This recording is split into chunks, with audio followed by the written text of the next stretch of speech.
Bonjour à tous et soyez bénis au nom de Jésus. Je suis le pasteur Junior, votre humble serviteur qui est là ce matin pour partager la parole de Dieu avec vous. Nous continuons notre nouveau partage sur le baptême dans le Saint-Esprit, le parler en langue.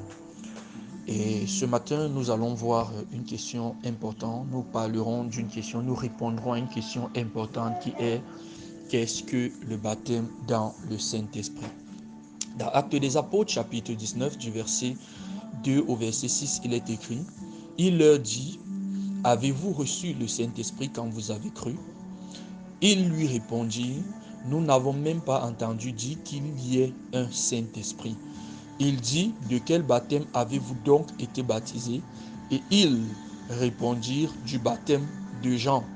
Alors Paul dit, Jean a baptisé du baptême de repentance, disant au peuple de croire en celui qui venait après lui, c'est-à-dire en Jésus. Sur ces paroles, ils furent tous baptisés au nom du Seigneur Jésus. Lorsque Paul leur eut imposé les mains, le Saint-Esprit vint sur eux et ils parlaient en langue et prophétisaient. Amen. Bien-aimés, voici un passage très important en ce qui concerne le baptême dans le Saint-Esprit. Et si nous voulons répondre à la question qu'est-ce que le baptême dans le Saint-Esprit, ceci peut être une référence assez importante pour nous. Déjà, il faudrait que nous sachions que à partir de ce passage, nous pouvons facilement comprendre que le baptême dans le Saint-Esprit n'est pas la croyance. Parce que si l'apôtre Paul dit, avez-vous reçu le baptême du Saint-Esprit, le Saint-Esprit quand vous avez cru, en ce moment il mentionnait le baptême parce que plus tard il dit, de quel baptême avez-vous donc été baptisé? Donc première des choses, ça veut dire, lorsqu'on parle du Saint-Esprit, ici il s'agit du baptême dans le Saint-Esprit.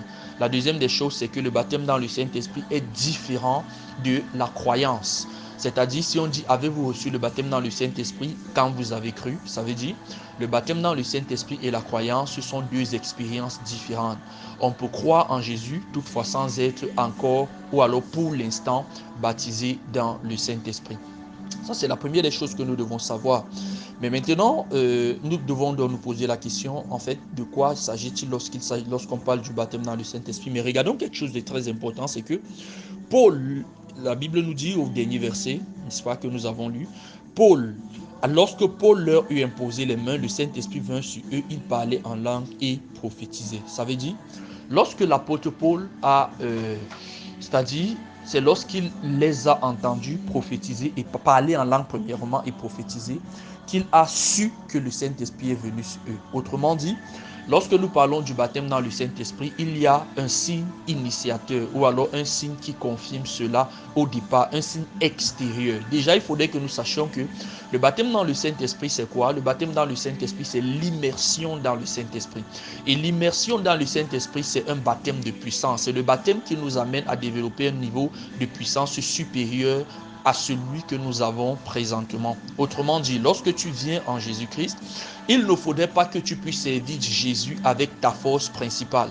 Il faut que tu puisses servir Jésus avec la force de Jésus, avec la puissance de Jésus, avec la capacité de Jésus. Pour cela, il faudrait donc que, après que la nouvelle, que je veux dire l'expérience du salut soit manifeste en toi, qui est le Saint-Esprit en toi, c'est-à-dire lorsque le Saint-Esprit vient se manifester en toi, en ce moment, ce que tu bénéficies déjà, c'est que le Saint-Esprit étant en toi, c'est lui qui te convainc du péché, de la justice et de jugement. Maintenant, il faut une nouvelle dimension du Saint-Esprit sur toi qui est une capacité du Saint-Esprit dans ce qui concerne sa puissance. Donc, il faut que la puissance du Saint-Esprit soit donc manifeste dans ta vie au point où maintenant tu n'es plus juste là en ce qui concerne le Saint-Esprit en toi, c'est-à-dire la dimension du péché, la dimension de la conviction personnelle, de la conviction interne, mais tu avances dans une dimension de puissance avec le Saint-Esprit. Maintenant, cette dimension de puissance commence véritablement à partir d'un certain niveau qui est appelé le baptême dans le Saint-Esprit. Ça ne veut pas dire que toute autre personne n'a pas la puissance. Non, mais c'est un niveau supérieur. C'est un revêtement de puissance. C'est-à-dire le Saint-Esprit vient sur toi comme un vêtement. C'est pourquoi on dit le baptême, parce que tu es immergé dans le Saint-Esprit. Et étant immergé dans le Saint-Esprit, ça te donne de développer une certaine capacité supérieure dans l'exercice du Saint-Esprit, dans la manifestation du Saint-Esprit. Et cette capacité supérieure prend effet à partir du baptême dans le Saint-Esprit, comme je le disais. Maintenant, comment est-ce qu'on reconnaît qu'une personne est baptisée dans le Saint-Esprit? Parce que le baptême dans le Saint-Esprit est interne. C'est-à-dire, on ne va pas voir, ce n'est pas comme le baptême d'eau qu'on te voit totalement immergé dans l'eau. Mais le baptême dans le Saint-Esprit est interne.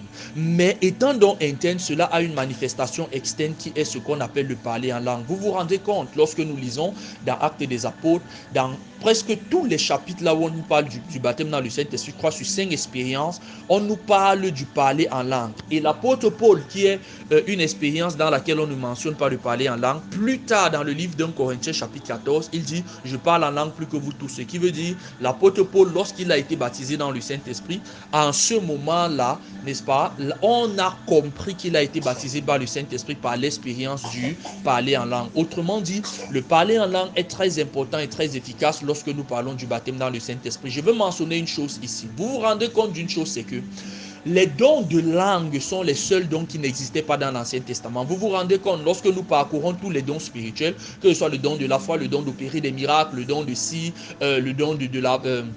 je veux dire le don de la parole de connaissance, le don de la parole de sagesse, même le don du discernement des esprits, tous ces dons existaient dans l'Ancien Testament.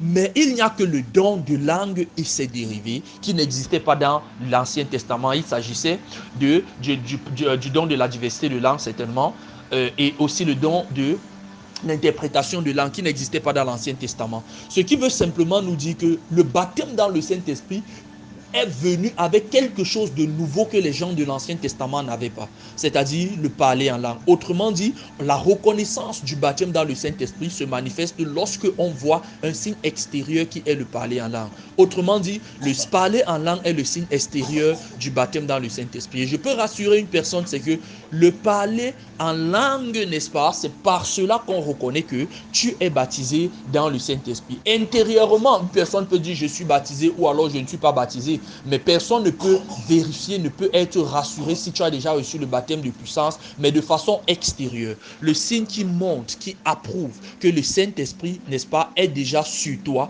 n'est-ce pas, que le baptême dans le Saint-Esprit est manifeste dans ta vie, c'est le parler en langue. C'est la raison pour laquelle, mon frère, ma soeur, il ne faut pas blaguer avec ce que nous appelons le parler en langue. C'est un signe très important pour chacun d'entre nous. Je prie pour toi, si tu n'es pas encore baptisé dans le Saint-Esprit, que le Seigneur t'accorde la grâce de l'expérimenter au nom puissant de Jésus-Christ.